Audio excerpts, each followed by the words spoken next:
Une attaque sur le palais présidentiel de Ouagadougou, une attaque aux frontières et contre une base militaire. Voilà ce que la junte affirme avoir déjoué au Burkina Faso. L'information a été dévoilée hier soir à la télévision. Plusieurs personnes sont pointées du doigt, d'anciens militaires et des groupes terroristes. Serge Daniel, bonjour. Vous avez des détails sur ce plan qui aurait donc été déjoué? Oui, c'est le ministre du Burkinabé de la Sécurité qui parle.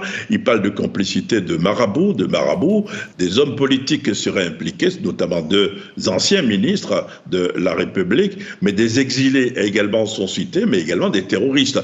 Vous savez, il y a un journaliste d'origine ivoirienne dont on n'avait plus de nouvelles, par exemple au Niger. Il serait également impliqué selon le ministre de la Sécurité, qui ne donne pas d'ailleurs tous les détails, puisqu'il dit lui-même que c'est un complot contre la transition qui vient d'échouer et que bientôt ils vont fournir plus de preuves sur cette affaire. La junte burkinabé Serge accuse également la Côte d'Ivoire d'agir en sous-main pour déstabiliser le Burkina et donc les généraux. Vous êtes à Abidjan, je crois, en tout cas à Dakar. Mais que répond Abidjan? Parce que vous avez interrogé les autorités ivoiriennes.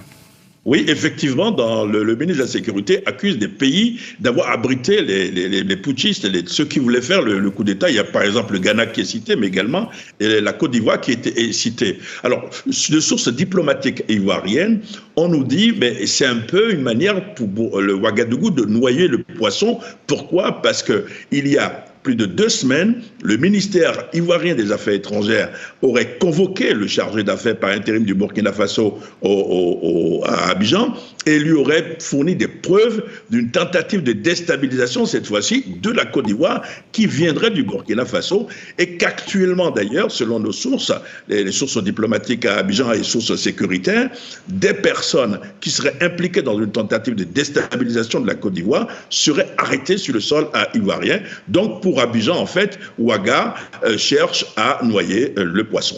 Merci pour ces informations. Serge Daniel, en direct de Dakar.